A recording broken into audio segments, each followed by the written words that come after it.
ਭਗਤ ਸਿੰਘ ਨੂੰ ਜੇ ਆਪਾਂ ਹੁਣ ਅੱਜ ਅੱਤਵਾਦੀ ਕਹਾਂਗੇ, ਮੈਂ ਸਮਝਦਾ ਕਿ ਉਹਨਾਂ ਦੀ ਜਿਹੜੀ ਸ਼ਹਾਦਤ ਹੈ ਉਹਨੂੰ ਤੁਸੀਂ ਇੱਕ ਤਰ੍ਹਾਂ ਦਾ ਘਟਾ ਰਹੇ। ਜਿਹੜੇ 1947 ਤੋਂ ਪਹਿਲਾਂ ਦੇ ਜਿਹੜੇ ਲੋਕ ਮਾਰੇ ਗਏ ਨੇ ਜਾਂ ਉਹਨਾਂ ਨੇ ਆਪਣੀਆਂ ਜਾਨਾਂ ਦਿੱਤੀਆਂ, ਉਹਨਾਂ ਨੂੰ ਸ਼ਹੀਦਾਂ ਦੇ ਰੁਤਬੇ ਦਿੱਤੇ ਜਾਂਦੇ ਆ। ਪਰ ਜਿਹੜੇ 1947 ਤੋਂ ਬਾਅਦ ਜਿਨ੍ਹਾਂ ਨੇ ਪੰਜਾਬ ਦੀ ਖਾਤਰ, ਪੰਥ ਦੀ ਖਾਤਰ, ਆਪਣੇ ਹਿੱਤਾਂ ਦੀ ਖਾਤਰ ਜਿਹੜੀਆਂ ਕੁਰਬਾਨੀਆਂ ਦਿੱਤੀਆਂ, ਫਿਰ ਉਹਨਾਂ ਨੂੰ ਕਿਉਂ ਅੱਤਵਾਦੀ ਬਣਾ ਕੇ ਪੇਸ਼ ਕੀਤਾ ਜਾਂਦਾ? ਅਕਾਲੀ ਦਲ ਹਮੇਸ਼ਾ ਇਹ ਜਿਹੜਾ ਵੀ ਪੰਜਾਬ ਤੇ ਪੰਜਾਬੀਅਤ ਦੇ ਘੱਟ ਗਿਣਤੀ ਦੇ ਨਾਲ ਖੜਦਾ, ਅਕਾਲੀ ਦਲ ਉਹਦੀ ਪੂਰਾ ਉਹਦੇ ਨਾਲ ਖੜੇਗਾ। ਮਾਨ ਸਾਹਿਬ ਕਹਿੰਦੇ ਨੇ ਕਿ ਜਿਹੜਾ ਅਕਾਲ ਤਖ਼ਤ ਸਾਹਿਬ ਦਾ ਜਥੇਦਾਰ ਹੈ, ਸ਼੍ਰੋਮਣੀ ਅਕਾਲੀ ਦਲ ਬਾਦਲ ਦੇ ਕਹਿਣ ਤੇ ਚੱਲਦਾ। ਅਕਾਲੀ ਦਲ ਇੱਕ ਪੋਲੀਟੀਕਲ ਪਾਰਟੀ ਆ, ਉਹ ਆਪਣਾ ਪੋਲੀਟੀਕਲ ਵਿੰਗ ਦੇ ਵਿੱਚ ਕੰਮ ਕਰਦੀ ਆ। ਅਕਾਲ ਤਖ਼ਤ ਸਾਹਿਬ ਦਾ ਜਥੇਦਾਰ ਦਾ ਉਹਦਾ ਰੁਤਬਾ ਹੋਰ ਆ, ਉਹ ਆਪਣੇ ਹਿਸਾਬ ਨਾਲ ਉੱਥੇ ਕੰਮ ਕਰਦੇ ਨੇ। ਜਿਹੜਾ ਰਾਮ ਰਹੀਮ ਹੈ ਉਹਦਾ ਵਕੀਲ ਆ ਜਿਹੜਾ, ਤੇ ਉਹਦੇ ਵਕੀਲ ਨੂੰ ਹੁਣ ਇਹ ਏਜੀ ਲਾਉਣ ਨੂੰ ਫਿਰਦੇ ਨੇ। ਸ਼ਾਇਦ ਅੱਜ ਲੱਗ ਗਿਆ ਹੋਵੇ, ਲੱਗ ਗਿਆ। ਸੋ ਅੱਜ ਉਹਨੂੰ ਏਜੀ ਲਾਤਾ ਜਿਹੜਾ ਰਾਮ ਰਹੀਮ ਦਾ ਵਕੀਲ ਆ। ਸੋ ਫਿਰ ਉਹ ਇਹ ਕੀ ਮਤਲਬ ਇਨਸਾਫ ਦੇਣਗੇ ਸਾਨੂੰ? ਵੋਟਾਂ ਦੇ ਵਿੱਚ ਲਾ ਲੈਣ ਲਈ ਸੌਦਾ ਸਾਧ ਦੇ ਵਕੀਲ ਨੂੰ ਪੰਜਾਬ ਦਾ ਏਜੀ ਲਾਇਆ। ਵੇਦ ਸੈਣੀ ਡੀਜੀਪੀ ਜਿਹਨੇ ਪੰਜਾਬ ਦੇ ਨੌਜਵਾਨਾਂ ਦੀ ਬਹੁਤ ਵੱਡੇ ਪੱਧਰ ਦੇ ਉੱਪਰ ਕਤਲੋਗਾਰਤ ਕੀਤੀ ਹੈ, ਫਿਰ ਤੁਹਾਡੀ ਜਿਹੜੀ ਪੰਥ ਦੀ ਸਰਕਾਰ ਮੰਨੀ ਜਾਂਦੀ ਹੈ, ਫਿਰ ਉਹਨੇ ਵੀ ਤਾਂ ਸੁਮੇਰ ਸੈਣੀ ਨੂੰ ਡੀਜੀਪੀ ਲਾਇਆ ਸੀ। ਸਿਰਸਾ ਸਾਹਿਬ ਨੂੰ ਦੇ ਕੋਈ ਕਾਰਨ ਹੋਣਗੇ ਕਿ ਉਹ ਬੀਜੇਪੀ ਤੋਂ ਡਰ ਕੇ ਬੀਜੇਪੀ ਦੇ ਵਿੱਚ ਨੱਠ ਗਏ। ਦਿੱਲੀ ਦੀ ਕਮੇਟੀ ਨੂੰ ਬੀਜੇਪੀ ਦੇ ਥੱਲੇ ਲਾਤਿਆ, ਗੁਰਦੁਆਰਾ ਕਮੇਟੀ ਨੂੰ ਆਰਐਸ ਦੇ ਥੱਲੇ ਲਾਤਿਆ। ਕਿ ਜਿੱਦਾਂ ਕੈਪਟਨ ਮਨਿੰਦਰ ਸਿੰਘ ਨੂੰ ਬਦਲਿਆ ਗਿਆ ਐਂਡ ਦੇ ਵਿੱਚ ਜਾ ਕੇ, ਭਗਵੰਤ ਮਾਨ ਜੀ ਲੋਕ ਸਭਾ ਜਿਹੜੀਆਂ 2024 ਦੀਆਂ ਵੋਟਾਂ ਨੇ ਉਦੋਂ ਤੱਕ ਮੁੱਖ ਮੰਤਰੀ ਪੰਜਾਬ ਦੇ ਰਹਿਣਗੇ। ਉਹ ਤੋਂ ਬਾਅਦ ਭਗਵੰਤ ਮਾਨ ਜੀ ਨੂੰ ਬਦਲੇ ਹੀ ਜਾਣਾ।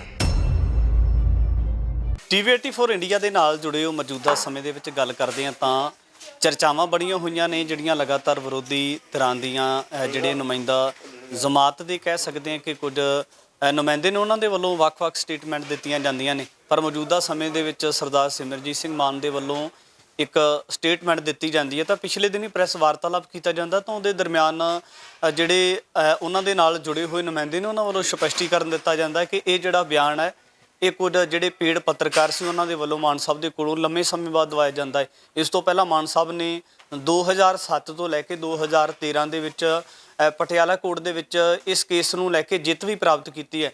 ਪਰ ਪੰਜਾਬ ਦੀ ਨੁਮਾਇੰਦਾ ਪਾਰਟੀ ਸ਼੍ਰੋਮਣੀ ਅਕਾਲੀ ਦਲ ਬਾਦਲ ਜਿਹੜਾ ਲਗਾਤਾਰ ਮਾਨ ਸਾਹਿਬ ਦੇ ਉੱਪਰ ਤੰਜ ਕੱਸਦਾ ਨਜ਼ਰ ਆਉਂਦਾ ਹੈ। ਤਾਂ ਸਾਡੇ ਨਾਲ ਸ਼੍ਰੋਮਣੀ ਅਕਾਲੀ ਦਲ ਬਾਦਲ ਦੇ ਕਹਿ ਸਕਦੇ ਕਿ ਬੁਲਾਰਾ ਸਰਬਜੀਤ ਸਿੰਘ ਝਿੰਜਰ ਨੇ, ਉਹਨਾਂ ਦੇ ਨਾਲ ਗੱਲਬਾਤ ਕਰ ਲੈਣੇ। ਝਿੰਜਰ ਸਾਹਿਬ, ਸਭ ਤੋਂ ਪਹਿਲਾਂ ਮਾਨ ਸਾਹਿਬ ਵੱਲੋਂ ਭਗਤ ਸਿੰਘ ਨੂੰ ਅੱਤਵਾਦੀ ਕਹਿਣ ਦੇ ਉੱਪਰ ਇਤਰਾਜ਼ ਕਿਉਂ ਜਤਾਇਆ ਜਾ ਰਿਹਾ? ਦੇਖੋ, ਜਿਨ੍ਹਾਂ ਨੇ ਨੌਜਵਾਨਾਂ ਨੇ ਦੇਸ਼ ਨੂੰ ਆਜ਼ਾਦ ਕਰਨ ਲਈ ਕੁਰਬਾਨੀਆਂ ਦਿੱਤੀਆਂ, ਸੰਘਰਸ਼ ਲੜਿਆ, ਤੇ ਉਹਨਾਂ ਨੂੰ ਭਗਤ ਸਿੰਘ ਨੂੰ ਜੇ ਆਪਾਂ ਹੁਣ ਅੱਜ ਅੱਤਵਾਦੀ ਕਹਾਂਗੇ, ਮੈਂ ਸਮਝਦਾ ਕਿ ਉਹਨਾਂ ਦੀ ਜਿਹੜੀ ਸ਼ਹਾਦਤ ਹੈ ਉਹਨੂੰ ਤੁਸੀਂ ਇੱਕ ਤਰ੍ਹਾਂ ਦਾ ਘਟਾ ਰਹੇ ਹੋ। ਕਿਉਂਕਿ ਭਗਤ ਸਿੰਘ ਨੇ ਦੇਸ਼ ਨੂੰ ਆਜ਼ਾਦ ਕਰਾਉਣ ਲਈ ਛੋਟੀ ਉਮਰ ਦੇ ਵਿੱਚ ਸ਼ਹਾਦਤ ਦਿੱਤੀ। ਗੋਰਿਆਂ ਨਾਲ ਲੜੇ, ਅੰਗਰੇਜ਼ਾਂ ਨਾਲ ਲੜੇ, ਬਰਤਾਨੀਆ ਦੀਆਂ ਹਕੂਮਤਾਂ ਨਾਲ ਲੜੇ, ਤੇ ਅੱਜ ਆਪਣੇ ਹੀ ਬੰਦੇ ਪਤਾ ਨਹੀਂ ਕਿਹੜੀ ਧਾਰਾ ਦੇ ਵਿੱਚ ਬਹਿ ਕੇ ਉਹਨਾਂ ਨੂੰ ਅੱਤਵਾਦੀ ਕਹਿ ਰਹੇ ਨੇ। ਮਾਨ ਸਾਹਿਬ ਇਹ ਵੀ ਤਰਕ ਦਿੰਦੇ ਨੇ ਕਿ ਜਿਹੜੇ 1947 ਤੋਂ ਪਹਿਲਾਂ ਦੇ ਜਿਹੜੇ ਲੋਕ ਮਾਰੇ ਗਏ ਨੇ ਜਾਂ ਉਹਨਾਂ ਨੇ ਆਪਣੀਆਂ ਜਾਨਾਂ ਦਿੱਤੀਆਂ, ਉਹਨਾਂ ਨੂੰ ਸ਼ਹੀਦਾਂ ਦੇ ਰੁਤਬੇ ਦਿੱਤੇ ਜਾਂਦੇ ਆ। ਪਰ ਜਿਹੜੇ 1947 ਤੋਂ ਬਾਅਦ ਜਿਨ੍ਹਾਂ ਨੇ ਪੰਜਾਬ ਦੀ ਖਾਤਰ, ਪੰਥ ਦੀ ਖਾਤਰ, ਆਪਣੇ ਹਿੱਤਾਂ ਦੀ ਖਾਤਰ ਜਿਹੜੀਆਂ ਕੁਰਬਾਨੀਆਂ ਦਿੱਤੀਆਂ, ਫਿਰ ਉਹਨਾਂ ਨੂੰ ਕਿਉਂ ਅੱਤਵਾਦੀ ਬਣਾ ਕੇ ਪੇਸ਼ ਕੀਤਾ ਜਾਂਦਾ? ਬਿਲਕੁਲ, ਮੈਂ ਤਾਂ ਇਹ ਗੱਲ ਨਾਲ ਸਹਿਮਤ ਹਾਂ ਕਿ ਜਿਹੜੇ ਬਾਅਦ ਦੇ ਵਿੱਚ ਜਿਹੜੇ ਸਾਡੇ ਪੰਜਾਬ ਤੇ ਪੰਜਾਬੀਅਤ ਨਾਲ, ਇਹ ਤਾਂ ਮੰਨਦੇ ਹਾਂ ਅਸੀਂ, ਅਕਾਲੀ ਦਲ ਮੰਨਦਾ ਸਾਰਿਆਂ ਦੀਆਂ। ਜਿਹੜਾ ਸਿੱਖ ਅਜਾਇਬ ਘਰ ਹੈ ਅੰਮ੍ਰਿਤਸਰ, ਜਿਨ੍ਹਾਂ ਨੇ ਸ਼ਹਾਦਤਾਂ ਦਿੱਤੀਆਂ ਨੇ ਪੰਜਾਬ ਤੇ ਪੰਜਾਬੀਅਤ ਤੇ ਸਿੱਖੀ ਲਈ ਸ਼ਹਾਦਤਾਂ ਦਿੱਤੀਆਂ ਨੇ, ਕੌਮ ਲਈ ਸ਼ਹਾਦਤਾਂ ਦਿੱਤੀਆਂ ਨੇ, ਸਾਰਿਆਂ ਦੀਆਂ ਤਸਵੀਰਾਂ ਲੱਗੀਆਂ ਹੋਈਆਂ ਨੇ ਸਿੱਖ ਅਜਾਇਬ ਘਰ ਦੇ ਵਿੱਚ। ਤੁਸੀਂ ਕਹਿੰਦੇ ਕਿ ਅਕਾਲੀ ਦਲ ਮੰਨਦਾ ਹੈ, ਬੰਦੀ ਸਿੰਘਾਂ ਨੂੰ ਲੈ ਕੇ ਮੁੱਦਾ ਚੁੱਕਦੇ ਹੋ, ਰਾਜੋਆਣਾ ਦੀ ਭੈਣ ਨੂੰ ਚੋਣਾਂ ਦੇ ਵਿੱਚ ਖਿਲਾਰਦੇ ਹੋ, ਪਰ ਪਿਛਲੇ ਲੰਮੇਰੇ ਸਮੇਂ ਤੋਂ ਬੰਦੀ ਸਿੰਘਾਂ ਦੀ ਆਵਾਜ਼ ਨੂੰ ਬੁਲੰਦ ਕਰਦੇ ਆ ਰਹੇ ਹੋ ਜਦੋਂ ਤੋਂ ਚੋਣਾਂ ਦਾ ਐਲਾਨ ਹੋਇਆ ਸੀ। ਪਰ ਕਿਤੇ ਨਾ ਕਿਤੇ ਜਿਹੜੇ ਬੰਦੀ ਸਿੰਘ ਹੈ ਉਹਨਾਂ ਨੂੰ ਲੈ ਕੇ ਸੁਖਬੀਰ ਸਿੰਘ ਬਾਦਲ ਸ਼੍ਰੋਮਣੀ ਅਕਾਲੀ ਦਲ ਦੇ ਪ੍ਰਧਾਨ ਨੇ, ਉਹ ਸਵਾਲ ਚੁੱਕਦੇ ਨਜ਼ਰ ਆਏ ਨੇ। ਭਾਈ ਜਗਤਾਰ ਸਿੰਘ ਹਵਾਰਾ ਨੂੰ ਅੱਤਵਾਦੀ ਕਹਿੰਦੇ ਨੇ, ਫਿਰ ਉਹ ਕਿਸ ਤਰੀਕੇ ਦੇ ਨਾਲ ਅੱਤਵਾਦੀ ਕਹਿੰਦੇ ਨੇ ਉਹਨਾਂ ਨੂੰ? ਭਾਈ ਜਗਤਾਰ ਸਿੰਘ ਹਵਾਰਾ ਜੀ ਨੇ, ਭਾਵੇਂ ਬਲਵੰਤ ਸਿੰਘ ਰਾਜੋਆਣਾ ਜੀ ਨੇ, ਸਾਰਿਆਂ ਦਾ ਜਿਹੜੀ ਕੋਰ ਕਮੇਟੀ ਆ ਉਹਦੇ 'ਚ ਬਕਾਇਦਾ ਮਤੇ ਪਾ ਕੇ ਪੂਰਾ ਅਸੀਂ ਉਹਨਾਂ ਦੀ ਜਿਹੜੀ ਰਿਹਾਈ ਦੀ ਅਪੀਲ ਆ ਉਹ ਬਾਰ-ਬਾਰ ਕਰ ਰਹੇ ਹਾਂ ਭਾਰਤ ਸਰਕਾਰ ਨੂੰ ਕਿ ਠੀਕ ਹੈ, ਉਹਨਾਂ ਨੇ ਜਦੋਂ ਪੰਜਾਬ ਤੇ ਪੰਜਾਬੀਅਤ ਨਾਲ ਧੱਕਾ ਨਾ ਬਰਦਾਸ਼ਤ ਕਰਦੇ ਹੋਏ ਇਹ ਨੌਜਵਾਨਾਂ ਨੇ ਗੁੱਸੇ ਦੇ ਵਿੱਚ ਜਿਹੜੇ ਕਦਮ ਨੇ ਚੁੱਕੇ ਨੇ, ਪਰ ਉਹਨਾਂ ਨੂੰ ਜਿਹੜੀ ਉਹਨਾਂ ਦੀ ਸਜ਼ਾ ਹੈ, ਜਿੰਨੀ ਭਾਰਤ ਦੇ ਕਾਨੂੰਨ ਦੇ ਮੁਤਾਬਕ ਸਜ਼ਾ ਬਣਦੀ ਸੀ ਉਹ ਸਜ਼ਾ ਭੁਗਤ ਚੁੱਕੇ ਨੇ ਤੇ ਉਹਨਾਂ ਨੂੰ ਰਿਹਾ ਕੀਤਾ ਜਾਵੇ। ਉਹਨਾਂ ਨੇ ਅਸੀਂ ਬਾਰ-ਬਾਰ ਇਹ ਸਵਾਲ ਚੱਕਦਾ, ਸਰਕਾਰ ਜਦੋਂ ਸਾਡੀ ਸਰਕਾਰ ਸੀਗੀ ਅਸੀਂ ਉਦੋਂ ਵੀ ਇਹ ਸਵਾਲ ਚੱਕਦੇ ਸੀ, ਜਦੋਂ ਰਾਜੋਆਣਾ ਸਾਹਿਬ ਨੂੰ ਫਾਂਸੀ ਦਾ ਮੁੱਦਾ ਆਉਂਦਾ ਉਦੋਂ ਵੀ ਸ਼੍ਰੋਮਣੀ ਅਕਾਲੀ ਦੀ ਸਰਕਾਰ ਸੀ ਤੇ ਭਾਰਤ ਦੇ ਰਾਸ਼ਟਰਪਤੀ ਨੂੰ ਪ੍ਰਧਾਨ ਮੰਤਰੀ ਨੂੰ ਕੌਣ ਮਿਲੇ ਸੀ? ਅਕਾਲੀ ਲੀਡਰਸ਼ਿਪ ਹੀ, ਮੌਜੂਦਾ ਮੁੱਖ ਮੰਤਰੀ ਪ੍ਰਕਾਸ਼ ਸਿੰਘ ਬਾਦਲ ਜੋ ਮਿਲੇ ਸੀ ਨਾ ਜਦੋਂ ਉੱਥੇ ਜਾ ਕੇ ਫਾਂਸੀ ਨੂੰ ਰੁਕਵਾ ਕੇ ਆਏ ਸੀ। ਅਕਾਲੀ ਦਲ ਹਮੇਸ਼ਾ ਇਹ ਜਿਹੜਾ ਵੀ ਪੰਜਾਬ ਤੇ ਪੰਜਾਬੀਅਤ ਦੇ ਘੱਟ ਗਿਣਤੀ ਦੇ ਨਾਲ ਖੜਦਾ, ਅਕਾਲੀ ਦਲ ਉਹਦੀ ਪੂਰਾ ਉਹਦੇ ਨਾਲ ਖੜੇਗਾ। ਵਿਰੋਧੀ ਧਿਰ ਤੁਹਾਡੇ ਉੱਪਰ ਦੋਸ਼ ਲਗਾਉਂਦਾ ਹੈ ਕਿ ਕੇਵਲ ਚੋਣ ਸਟੰਟ ਕੀਤੇ ਜਾਂਦੇ, ਜਦੋਂ ਬੀਜੇਪੀ ਦੇ ਨਾਲ ਨੌਨ ਮਾਸ ਦਾ ਰਿਸ਼ਤਾ ਹੈ ਉਦੋਂ ਬੰਦੀ ਸਿੰਘਾਂ ਦੀ ਜਿਹੜੀ ਮੰਗ ਹੈ, ਪੱਕੇ ਤੌਰ ਤੇ ਰਿਹਾਈ ਦੀ ਮੰਗ ਹੈ, ਉਦੋਂ ਕਿਉਂ ਨਹੀਂ ਰੱਖੀ ਜਾਂਦੀ? ਫਿਰ ਬਹੁਤ ਵਾਰ ਰੱਖੀ ਹੈ, ਰਿਕਾਰਡ ਕੱਢ ਕੇ ਤਾਂ ਦੇਖੋ ਨਾ, ਸਾਰਾ ਕੁਝ ਹੁਣ ਤਾਂ YouTube ਤੇ ਪਿਆ। ਕਿੰਨੀ ਵਾਰ ਅਕਾਲੀ ਦਲ ਦੇ ਜਿਹੜੇ ਲੋਕ ਸਭਾ ਤੇ ਰਾਜ ਸਭਾ ਦੇ ਮੈਂਬਰ ਪਾਰਲੀਮੈਂਟ ਉੱਥੇ ਹੈਗੇ ਨੇ ਦਿੱਲੀ ਦੇ ਵਿੱਚ, ਉਹ ਸਾਰੇ ਬੋਲਦੇ ਰਹੇ ਨੇ, ਸਾਰੇ ਆਵਾਜ਼ ਚੱਕਦੇ ਰਹੇ ਨੇ, ਪਰ ਸਾਡੀ ਆਵਾਜ਼ ਅਸੀਂ ਆਵਾਜ਼ ਚੱਕ ਸਕਦੇ ਹਾਂ, ਗਾਹ ਪਾ ਸਕਦੇ ਹਾਂ, ਮੋਰਚਾ ਲਾ ਸਕਦੇ ਹਾਂ। ਤੇ ਜਿਹੜੇ ਮਸਲੇ ਨੇ ਕਾਫੀ ਹੱਦ ਤੱਕ ਅਸੀਂ ਹੱਲ ਵੀ ਕਰਵਾਏ ਨੇ, ਇਹ ਨਹੀਂ ਗੱਲ ਹੈ ਕਿ ਕਾਫੀ ਅਸੀਂ ਮਸਲੇ ਹੱਲ ਵੀ ਕਰਵਾਏ ਨੇ। ਪੱਕੇ ਤੌਰ ਤੇ ਮੋਰਚਾ ਲਾਉਣ ਦੀ ਸੋਚੀ ਕੋਈ ਬੰਦੀ ਸਿੰਘਾਂ ਦੀ ਰਿਹਾਈ ਨੂੰ ਲੈ ਕੇ? ਕੇਵਲ ਇੱਕ ਦਿਨ ਦੇ ਨਾਲ ਟਰੈਕਟਰ ਮਾਰਚ ਕਰ ਲੈਣਾ ਜਾਂ ਜੰਤਰ ਮੰਤਰ ਤੇ ਰੋਸ ਪ੍ਰਦਰਸ਼ਨ ਕਰਨ ਦੇ ਨਾਲੋਂ ਕੋਈ ਪੱਕਾ ਮੋਰਚਾ ਲੱਗਣਾ ਚਾਹੀਦਾ। ਹੁਣ ਤਾਂ ਅਕਾਲ ਤਖਤ ਸਾਹਿਬ ਦੇ ਜਥੇਦਾਰ ਸਾਹਿਬ ਗਿਆਨੀ ਭਾਈ ਹਰਪ੍ਰੀਤ ਸਿੰਘ ਜੀ ਨੇ ਵੀ ਕਿਹਾ, ਉਹਨਾਂ ਵੱਲੋਂ ਇੱਕ ਪੂਰੀ ਕੌਮ ਨੂੰ ਕਿਹਾ ਗਿਆ ਸੀ ਇਕੱਠੇ ਹੋ ਕੇ ਚੋਣ ਲੜੋ। ਅਕਾਲੀ ਦਲ ਨੇ ਕੈਂਡੀਡੇਟ ਨਹੀਂ ਕੋਈ ਬਣਾਇਆ ਸੀ, ਮਾਨ ਸਾਹਿਬ ਕੋਲ ਪ੍ਰਧਾਨ ਸਾਹਿਬ ਗਏ ਵੀ ਸੀ ਕਿ ਆਪਾਂ ਬੰਦੀ ਸਿੰਘਾਂ ਪਰਿਵਾਰ ਦੇ ਵਿੱਚੋਂ ਤੁਸੀਂ ਕੈਂਡੀਡੇਟ ਦਿਓ। ਉਹਨੂੰ ਇਹ ਕਿਹਾ ਸੀ ਕਿ ਤੁਸੀਂ ਕੈਂਡੀਡੇਟ ਦੇ ਦਿਓ, ਭਾਵੇਂ ਕੋਈ ਕੈਂਡੀਡੇਟ ਦੇ ਦਿਓ, ਬੰਦੀ ਸਿੰਘ ਪਰਿਵਾਰਾਂ ਦੇ ਨਾਲ ਸੰਬੰਧਿਤ ਹੋਵੇ, ਆਪਾਂ ਉਹਨੂੰ ਖਿਲਾਰ ਦਿੰਦੇ ਹਾਂ।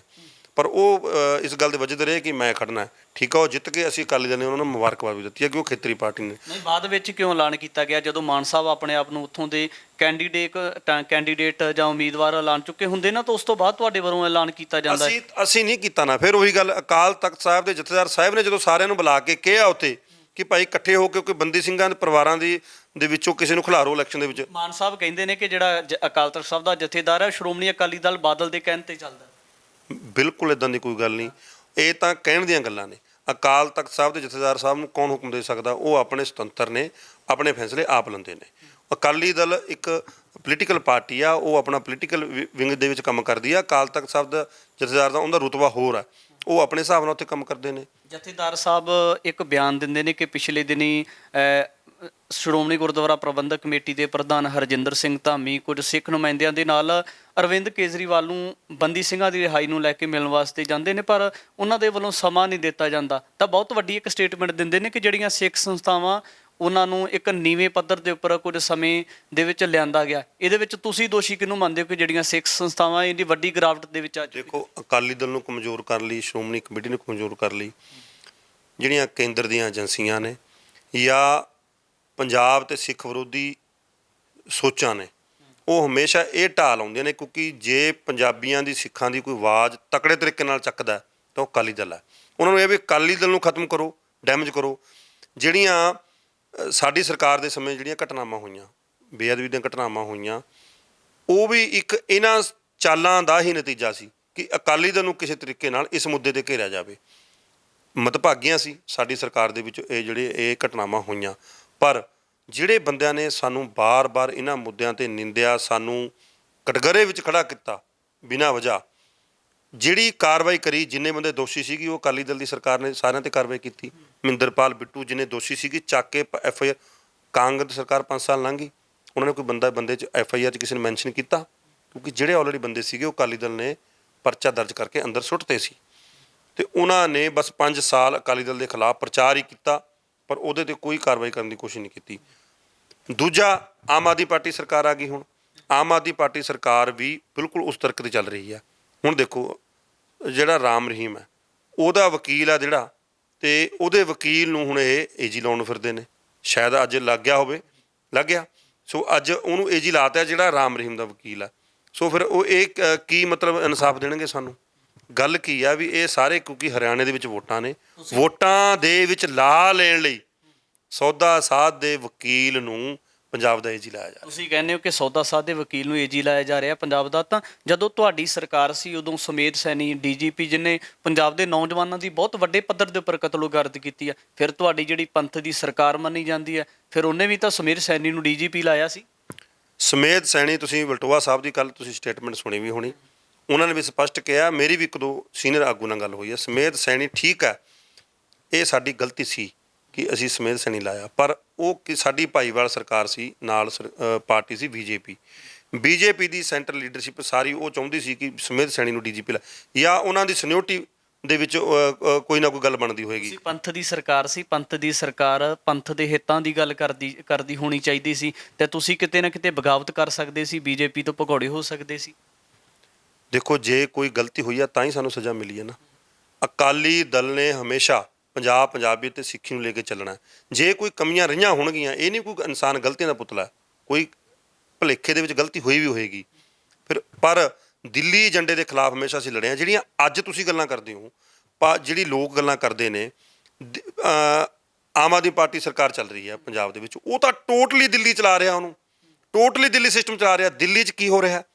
ਦਿੱਲੀ ਦੇ ਵਿੱਚ ਅੱਜ ਜਿਹੜੀ ਦਿੱਲੀ ਸ਼੍ਰੋਮਣੀ ਗੁਰਦੁਆਰਾ ਪ੍ਰਬੰਧਕ ਕਮੇਟੀ ਆ, ਟੋਟਲੀ ਉਹ RSS ਦੇ ਅੰਡਰ ਜਾ ਚੁੱਕੀ ਆ।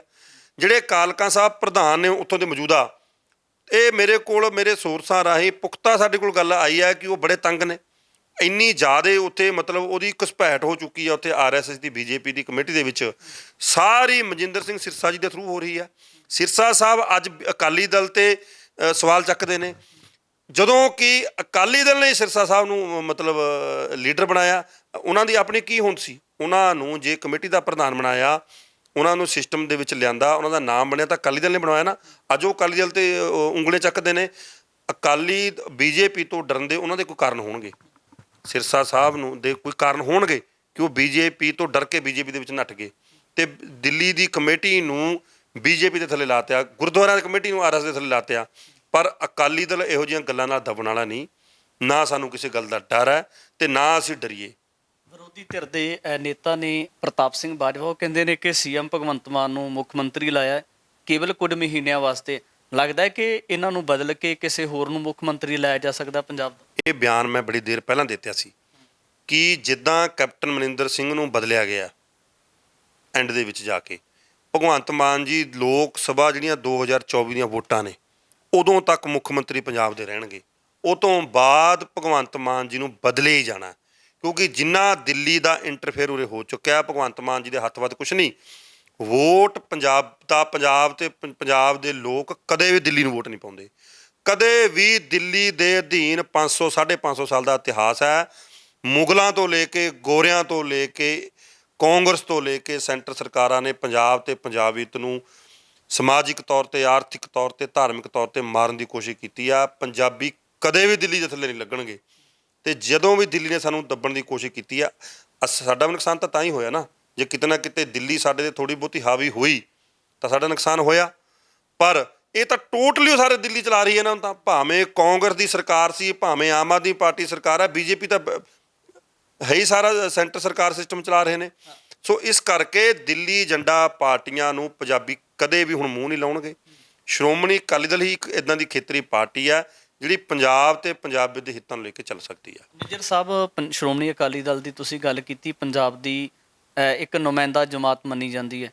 ਕੀ ਲੱਗਦਾ ਹੈ ਕਿ ਉਹਨਾਂ ਰਹੁ ਰੀਤਾਂ ਦੇ ਉੱਪਰ ਜਿਹੜੇ ਸ਼੍ਰੋਮਣੀ ਅਕਾਲੀ ਦਲ ਦੇ ਸਿਧਾਂਤ ਹੈਗੇ ਨੇ, ਉਹਨਾਂ ਸਿਧਾਂਤਾਂ ਦੇ ਉੱਪਰ ਬਣੇ ਰਹਿਣ ਵਾਸਤੇ ਆਉਣ ਵਾਲੇ ਸਮੇਂ ਦੇ ਵਿੱਚ ਕਿਸ ਤਰੀਕੇ ਦੇ ਨਾਲ ਘੋਖ ਪੜਤਾਲ ਕਰਕੇ ਫਿਰ ਪੰਜਾਬ ਦੇ ਲੋਕਾਂ ਦੇ ਵਿੱਚ ਜਿਹੜਾ ਉਸ ਤਰੀਕੇ ਦੇ ਨਾਲ ਤੁਸੀਂ ਆਪਣਾ ਮਾਣ ਸਤਿਕਾਰ ਬਰਕਰਾਰ ਰੱਖ ਸਕੋਗੇ? ਜਿਹੜੀ ਇਹ ਕੱਲ੍ਹ ਕੋਰ ਕਮੇਟੀ ਦੀ ਮੀਟਿੰਗ ਹੋਈ ਸੀ, ਜਿਹੜੀ ਉਹਦੇ 'ਚ ਝੁੰਦਾ ਸਾਹਿਬ ਦੀ ਕਮੇਟੀ ਦੀ ਰਿਪੋਰਟ ਸੌਂਪੀ ਗਈ ਆ, ਉਹ ਇਹੀ ਆ। ਝੁੰਦਾ ਸਾਹਿਬ ਦੀ ਕਮੇਟੀ ਨੇ ਸਾਰੇ ਪੰਜਾਬ ਦੇ 100 ਤੋਂ ਵੱਧ ਹਲਕਿਆਂ ਦੇ ਵਿੱਚ ਜਾ ਕੇ ਦੌਰਾ ਕੀਤਾ। ਵਰਕਰਾਂ ਦੀਆਂ, ਅਕਾਲੀ ਦਲ ਦੇ ਪੁਰਾਣੇ ਬਜ਼ੁਰਗ ਜਿਹੜੇ ਲੀਡਰ ਸਾਡੇ ਬੈਠੇ ਨੇ, ਉਹਨਾਂ ਦੀਆਂ ਇਕੱਲੇ ਵਰਕਰ ਦੀ ਰਾਏ ਲੈ ਕੇ ਉਹਦੀ ਪੜਚੋੜ ਕਰਕੇ ਜਿਹੜੇ ਜਿੰਨੇ ਵੀ ਨੁਕਤੇ, ਉਹਨਾਂ ਨੇ 30-40 ਨੁਕਤੇ ਸ਼ਾਇਦ ਹੈਗੇ ਨੇ, ਉਹ ਕੱਢ ਕੇ ਲਿਆਂਦੇ ਨੇ ਕਿ ਇਹ ਪਾਰਟੀ ਦੇ ਵਿੱਚ ਸੁਧਾਰ ਦੀ ਲੋੜ ਹੈ, ਇਹ ਨਵੀਕਰਨ ਕਰਨ ਦੀ ਲੋੜ ਹੈ। ਉਹ ਸਾਰੀ ਰਿਪੋਰਟ ਕੋਰ ਕਮੇਟੀ ਨੂੰ ਦਿੱਤੀ ਹੈ ਅਤੇ ਕੋਰ ਕਮੇਟੀ ਨੇ ਉਹ ਸਾਰੀ ਰਿਪੋਰਟ ਨੂੰ ਪ੍ਰਵਾਨ ਕਰਕੇ ਉਹਨੂੰ ਲਾਗੂ ਕਰਨ ਦੇ ਅਧਿਕਾਰ ਨੇ ਜਿਹੜੇ ਪਾਰਟੀ ਪ੍ਰਧਾਨ ਨੂੰ ਦਿੱਤੇ ਨੇ। ਅਤੇ ਮੈਨੂੰ ਲੱਗਦਾ ਵੀ ਜਲਦੀ ਆਉਣ ਵਾਲੇ ਦਿਨਾਂ ਦੇ ਵਿੱਚ, ਬਾਕੀ ਸੀਨੀਅਰ ਲੀਡਰਸ਼ਿਪ ਬਿਹਤਰ ਦੱਸ ਸਕਦੀ ਆ ਕਿ ਇਹ ਜਿੰਨੇ ਨੁਕਤੇ ਨੇ ਉਹ ਸਾਰੇ ਇੰਨੇ ਮੈਨੂੰ ਲਾਗੂ ਹੋ ਜਾਣਗੇ। ਤੁਹਾਡੀ ਲੀਡਰਸ਼ਿਪ ਦੇ ਵਿੱਚ ਇਸ ਤਰ੍ਹਾਂ ਦੀਆਂ ਬਾਗੀ ਸਿਰਾਂ ਉੱਠਣੀਆਂ ਸ਼ੁਰੂ ਹੋਈਆਂ ਨੇ। ਉਹ ਕਹਿੰਦੇ ਝੁੰਦਾ ਸਾਹਿਬ ਦੀ ਰਿਪੋਰਟ ਦੇ ਵਿੱਚ ਲਿਖਿਆ ਹੋਇਆ ਕਿ ਜਿਹੜਾ ਸ਼੍ਰੋਮਣੀ ਅਕਾਲੀ ਦਲ ਦਾ ਪ੍ਰਧਾਨ ਹੈ ਉਹ ਬਦਲਿਆ ਜਾਣਾ ਚਾਹੀਦਾ, ਉਹ ਹੋਰ ਕਿਸੇ ਨੂੰ ਪ੍ਰਧਾਨ ਲਾਇਆ ਜਾਣਾ ਚਾਹੀਦਾ। ਕਿਤੇ ਨਾ ਕਿਤੇ ਜਿਹੜੀਆਂ ਤਮਾਮ ਮੰਗਾਂ ਨੇ ਉਹਦੇ ਵਿੱਚ, ਜਾਂ ਤਮਾਮ ਮਤੇ ਪਾਏ ਹੋਏ ਨੇ, ਉਹਨਾਂ ਮੰਗਾਂ ਨੂੰ ਲੈ ਕੇ ਲਾਗੂ ਕਰਨ ਦੀਆਂ ਜਿਹੜੀਆਂ ਆਵਾਜ਼ਾਂ ਉੱਠ ਰਹੀਆਂ ਨੇ, ਕੀ ਇਸ ਗੱਲ ਨੂੰ ਲੈ ਕੇ ਸਹਿਮਤ ਹੋ? ਜਿਹੜੀ ਝੁੰਦਾ ਸਾਹਿਬ ਦੀ ਕਮੇਟੀ ਦੀ ਰਿਪੋਰਟ ਆਈ ਆ, ਕੱਲ ਕੋਰ ਕਮੇਟੀ ਦਾ ਤੁਸੀਂ ਅੱਜ ਦੇਖੋ ਸਾਰੇ ਨਿਊਜ਼ਪੇਪਰਾਂ 'ਚ ਆਇਆ ਹੋਇਆ ਹੈ ਕਿ ਸਾਰੀ ਰਿਪੋਰਟ ਇਨ ਬਿਨ ਲਾਗੂ ਕੀਤੀ ਜਾਊਗੀ, ਸਾਰੀ ਪ੍ਰਵਾਨ ਕੀਤੀ ਰਿਪੋਰਟ। ਤੇ ਕੋਰ ਕਮੇਟੀ ਦੇ ਵਿੱਚ ਜਦੋਂ ਪ੍ਰੈਸ ਕਾਨਫਰੰਸ ਕੀਤੀ ਆ, ਭੁੰਦੜ ਸਾਹਿਬ ਨੇ ਗੱਲ ਕਹੀ ਹੈ ਵੀ ਇਹ ਕਿਤੇ ਵੀ ਕੋਈ ਲਾਈਨ ਨਹੀਂ ਹੈਗੀ ਕਿ ਸ਼੍ਰੋਮਣੀ ਅਕਾਲੀ ਦਲ ਦੇ ਪ੍ਰਧਾਨ ਨੂੰ ਫਿਲਹਾਲ ਕੋਈ ਬਦਲਣ ਦੀ ਲੋੜ ਹੈ, ਕਿਉਂਕਿ ਸੁਖਬੀਰ ਸਿੰਘ ਬਾਦਲ ਜੀ ਦੀ ਪ੍ਰਧਾਨਗੀ ਹੀ ਸਾਰੇ ਕੋਰ ਕਮੇਟੀ ਨੇ ਕਿਹਾ ਕਿ ਉਹ ਬਿਹਤਰ ਪਾਰਟੀ ਨੂੰ ਆਪਣੀ ਅਗਵਾਈ ਦੇ ਵਿੱਚ ਅੱਗੇ ਲੈ ਕੇ ਜਾ ਸਕਦੇ ਨੇ। ਸ਼੍ਰੋਮਣੀ ਅਕਾਲੀ ਦਲ ਦੇ ਮੌਜੂਦਾ ਹਾਲਾਤਾਂ ਦੇ ਉੱਪਰ ਗੱਲ ਕੀਤੀ ਹੈ, ਪਰ ਜਿਹੜੀਆਂ ਰਵਾਇਤੀ ਪਾਰਟੀਆਂ ਜਾਂ ਜਿਹੜੀ ਇੱਕ ਨਵੀਂ ਧਿਰ ਸੱਤਾ ਦੇ ਵਿੱਚ ਆਈ ਹੈ ਆਮ ਆਦਮੀ ਪਾਰਟੀ ਦੇ ਰੂਪ ਦੇ ਵਿੱਚ ਵਜੋਂ, ਤਾਂ ਉਹਦੀ ਕਿਸ ਤਰ੍ਹਾਂ ਦੀ ਭੂਮਿਕਾ ਆਉਣ ਵਾਲੇ ਸਮੇਂ ਦੇ ਵਿੱਚ, ਕਿਸ ਤਰੀਕੇ ਦੇ ਨਾਲ ਜਿਹੜੀ ਇਹ ਪੰਜਾਬ ਦੇ ਲੋਕਾਂ ਨੂੰ ਇੱਕ ਤਰ੍ਹਾਂ ਦੇ ਨਾਲ ਜਿਹੜਾ ਇੱਕ ਵੈਕੂਅਮ ਬਣਿਆ ਹੋਇਆ ਹੈ ਪੋਲੀਟੀਕਲ ਵਜੋਂ, ਤਾਂ ਉਸ ਦਾ ਕਿਸ ਤਰ੍ਹਾਂ ਦੇ ਨਾਲ ਸਾਹਮਣਾ ਕਰਨਾ ਪੈ ਸਕਦਾ ਹੈ ਕਿ ਜਿਹੜੀ ਪੰਜਾਬ ਦੀ ਖੇਤਰੀ ਪਾਰਟੀ ਸ਼੍ਰੋਮਣੀ ਅਕਾਲੀ ਦਲ ਰਹੀ ਹੈ ਆਉਣ ਵਾਲੇ ਸਮੇਂ ਦੇ ਵਿੱਚ ਉਹਨਾਂ ਪੰਜਾਬ ਦੇ ਲੋਕਾਂ ਦੀਆਂ ਉਮੀਦਾਂ ਦੇ ਉੱਪਰ ਖਰਿਆਂ ਉਤਰੇਗੀ, ਜਾਂ ਕਿਸ ਤਰ੍ਹਾਂ ਦੀਆਂ ਜਿਹੜੀਆਂ ਤਮਾਮ ਚੁਣੌਤੀਆਂ ਨੇ ਪੰਜਾਬ ਦੇ ਲੋਕਾਂ ਨੂੰ ਜਾਂ ਪੰਜਾਬ ਦੀਆਂ ਰਵਾਇਤੀ ਪਾਰਟੀਆਂ ਨੂੰ ਜਿਹੜੀਆਂ ਦਰਪੇਸ਼ ਲੱਗਦੀਆਂ ਨੇ। ਆਉਣ ਵਾਲੇ ਸਮੇਂ ਦੇ ਵਿੱਚ ਤਮਾਮ ਪੱਖ ਲੈ ਕੇ ਹਾਜ਼ਰ ਹੋਵਾਂਗਾ। ਧੰਨਵਾਦ।